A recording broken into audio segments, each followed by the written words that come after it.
भूख लगता है बच्चे को, कितना 2 बज रहे हैं। साधु सर जल्दी खत्म कर देंगे तो हम लोग आप लोग को फ्री कर देंगे, ठीक है? चलिए साधु सर। तो द पायनियर साइंटिस्ट प्रफुल्ल चंद्र राय के बारे में आप सभी ने जानते होंगे, जो इंडियन केमिस्ट्री का जो डेवलपमेंट की थी, तो उसको केमिस्ट्री का फादर बोल के आप जान रहे हैं। तो बेसिकली ऐसे कई सारे साइंटिस्ट जो जिसका कंट्रीब्यूशन में हमारा इंडिया और हम जो वेस्ट बंगाल से बिलोंग करते हैं, तो इनिशियली दे हैव स्ट्रगल मोर, तो इसलिए हम उसको ज़्यादा जानते हैं। जैसे प्रफुल्ल चंद्र राय हो गया, जगदीश चंद्र बोस हो गया और मैनी अदर्स। सो इनके बारे में आपको हम क्यों सिखा रहे हैं, तो इनका जो स्ट्रगल था वो भी इतना इजी नहीं था। So initially they convinced to other and they started the various institute, college है ना। अभी आपके पास सारे फैसिलिटी है, तो आप उसी का नॉलेज लेके आप आगे बढ़िए। जैसे आप आज राजेंद्र गांधी कॉलेज में पढ़ रहे हैं, आपका कोई किलोमीटर में IGNTU है, जो Indira Gandhi national tribal university. So यहाँ पे आप इंक्लूडिंग आर्ट्स, साइंस, कॉमर्स है ना करके आई थिंक 32 और मोर देन डिपार्टमेंट है। So including there we are belongs to chemistry departmental faculty.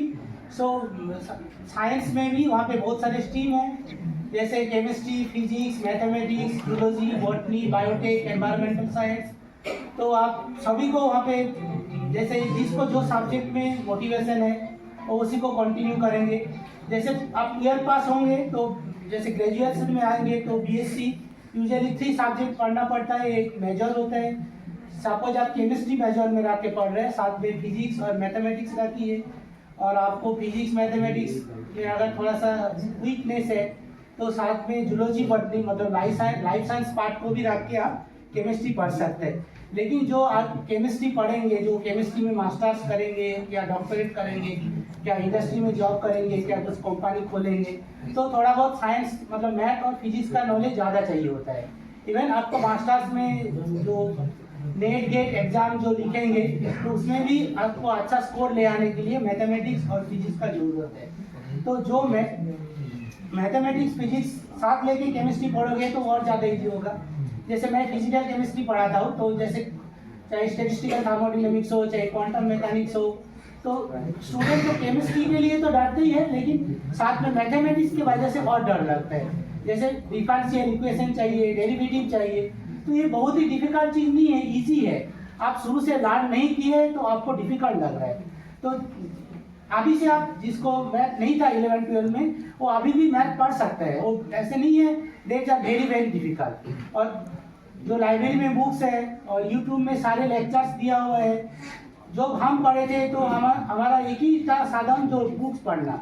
अभी कोई भी टॉपिक में आपको जानकारी करना है तो यूट्यूब में देखो, और वर्ल्ड से रिनाउंड साइंटिस्ट है, IIT का प्रोफेसर है, IISER का, और डिफरेंट इंस्टीट्यूट का, जैसे DHU, DU, सभी ने उसके बारे में डिस्क्राइब करके रखा है। तो you have all the material in your hand, but आपको टाइम देना है। जो आगे बढ़ना है तो बेसिकली अगर suppose you need to do pursue PhD to become a scientist, so PhD के लिए अब मिनिमम क्राइटेरिया रख रहा है UGC ने, you have to qualify NET exam, but it is not that much difficult जो हम सोचते हैं। इफ यू स्टडी रेगुलरली, आप ऐसे सोचोगे हम MSc कर लिया 1 ईयर, 1 हफ्ता 2 हफ्ता पढ़ लेंगे, नेट में मेरा रैंक आ जाएगा, ऐसे नहीं है। You have to learn from the beginning. जैसे BSc से शुरू किए या 11-12 से, आपका जितना नॉलेज एक्वायर होगा वही आपका उसी टाइम काम आएगा। तो ये जो नेट गेट का जो क्वेश्चंस है वो रेगुलर, अगर if you acquire knowledge every day, जैसे हम रिसर्च करते हैं, हम रोज सोचते हैं आज हम क्या डेवलप किए। जैसे सर ने डिस्कस किया, मेरा research related to antibacterial, anti fungal, जैसे टार्मरिक और जो एजाडिका इंडिका जो नीम पत्ती है उसका एंटीबैक्टीरियल एक्टिविटी स्टडी करते हैं। तो वो तो बोटानिस्ट करते हैं जो डायरेक्टली उसका लीफ से, लेकिन what we use to do is to prepare nano particle. तो फाइटोकेमिकल कॉन्स्टिट्यूएंट्स जो होता है नीम पत्ती का, उसको हम निकाल के मेटल्स और ऐड करके, जैसे कॉपर, सिल्वर, तो यू नो जो थाली में हम खाते हैं वो क्यों कॉपर का बना होता है, कोई आइडिया है क्यों? जो इतना महंगा जो सोने का और जैसे हम यूजुअली आयरन और कॉपर ही प्रेफर करते हैं, because they have a homeostasis mechanism. हमारा बॉडी में कॉपर चला जाएगा तो हमारा बॉडी के पास मैकेनिज्म है उसको रिलीज करने का, इसको कहते हैं होमियोस्टैटिक कंट्रोल। तो इसलिए जो हम खाना बनाते हैं तो आयरन का ही जो कंटेनर होता है उसमें बनाते हैं, जो कढ़ाई होता है। और एक तो उसका एंटीबैक्टीरियल एंटीफंगल प्रॉपर्टी है ही है, दूसरा हमारा बॉडी के पास वो मैकेनिज्म है उसको रिलीज करने के लिए, चाहे स्टूल से, चाहे यूरिन से, चाहे वेट से, कैसे भी वो बॉडी से रिलीज होगा। तो बेसिकली मैं एंटीबैक्टीरियल एक्टिविटी में मेरा पीएचडी का भी काम है, अभी भी करता हूँ। तो हम कॉपर सॉल्ट यूज करते हैं क्योंकि वो लेस टॉक्सिक होता है, तो less toxic to us and but वो माइक्रो ऑर्गेनिज्म जो वायरस, बैक्टीरिया, फंगस उसको किल करने का कैपेबिलिटी रहते हैं। तो इसलिए हम एंटीबैक्टीरियल जो मटेरियल लैब में तैयार करते हैं वो either silver based nano particle है और कॉपर बेस्ड नैनो पार्टिकल है। आप मास्टर्स करोगे आगे, और इवन मास्टर्स में भी आप लोग नैनो पार्टिकल सिंथेसिस कराते हैं। तो these are why we are going nano, because there is a requirement of less amount। जैसे बैक्टीरिया को किल करना है तो हम कॉपर सल्फेट सॉल्ट को क्यों नहीं यूज कर रहे। जैसे अर्लियर जो खेती करते हैं तो वहाँ पे जो वीड्स को और जो भी जो कीड़ा जो हमारा खेती को खराब कर देते हैं उसको मारने के लिए जो प्रोडक्ट्स है वो कॉपर सॉल्ट का मटेरियल, कॉपर सल्फेट का मटेरियल है जो खेती में स्प्रे किया जाता है। तो अभी टेक्नोलॉजी एडवांस हो रहे हैं, तो why you are using 1 kilo copper sulphate instead of 1 kilo 20 mg is enough if you prepare a nano particle, it has that much activity, मतलब उसका सरफेस एनर्जी इनहेंस हो जाता है। तो लेस अमाउंट यूज करके हम सेम रिजल्ट पाएंगे। तो that's why you are going instead of micron technology और instead of preparing a normal material we are preparing nano material. तो उसका जो एक्टिविटी है कैटालिटिक एक्टिविटी, जैसे इन टर्म ऑफ ऑर्गेनिक में करेंगे, जैसे कोई फार्मास्यूटिकल ड्रग हम सिंथेसाइज करेंगे, जो हम मेडिसिन खाते हो क्या कोई लार्जर ऑर्गेनिक कंपाउंड से है, तो उसको जब हम सिंथेसाइज करेंगे लैब में, जैसे हमारा केमिस्ट्री में सुब्रत जाना सर, विश्वजीत माली सर, सारे लैब में जो पीसीआर जो केमिकल्स वो प्रिपेयर किया जाता है, तो उसको जो कैटालिस्ट कॉमर्शियल जो कैटालिस्ट जो 50 ईयर्स एगो व 10 ईयर्स एगो जो यूज किया जाता है उसी को अभी नैनो कैटालिस्ट में रिप्लेस किया जा रहा है। तो because less amount catalyst use करके अगर हम सेम रिजल्ट पाए तो less amount of catalyst use करिए। तो मेरा कहना है सारे कैटालिस्ट आपके पास भी है, सारे बुक्स है, टीचर्स है, even we are very near to you. आप मास्टर्स डिग्री अगर बीएससी पढ़ रहे हैं तो एमएससी में जरूर IJMQ आइए, आगे वहाँ पे जो मोर एडवांटेज है you will learn, you will do the experiment, you will prepare a paracetamol, you will prepare nitrophenol, you will prepare amines, benzene. तो आप लैब में अगर खुद बनाएंगे तो you will get more motivation. तो फिर भी अभी जो मोटिवेशन है आप यूट्यूब से देखिए, जैसे साइंटिस्ट और केमिस्ट कैसे लेबोरेटरी में वो केमिकल सिंथेसाइज करते हैं। फर्स्ट हम जैसे लेबोरेटरी में उसको एस्टैब्लिश कर दिया लेबोरेटरी स्केल में, फिर उसी टेक्नोलॉजी को हम इंडस्ट्रियल रहते हैं वो इंडस्ट्री में जाके लार्ज स्केल में प्रोडक्शन करते हैं। बेसिक साइंस लेबोरेटरी में हम लोग डेवलप कर देते हैं, तो आगे आप लोग जाके करोगे, आप ही लोग हमारे अंडर में आके PhD करोगे, तो हमारा जो नॉलेज है आपके तक ट्रांसफर होंगे और वो नॉलेज टेक्नोलॉजी तक जाएंगे।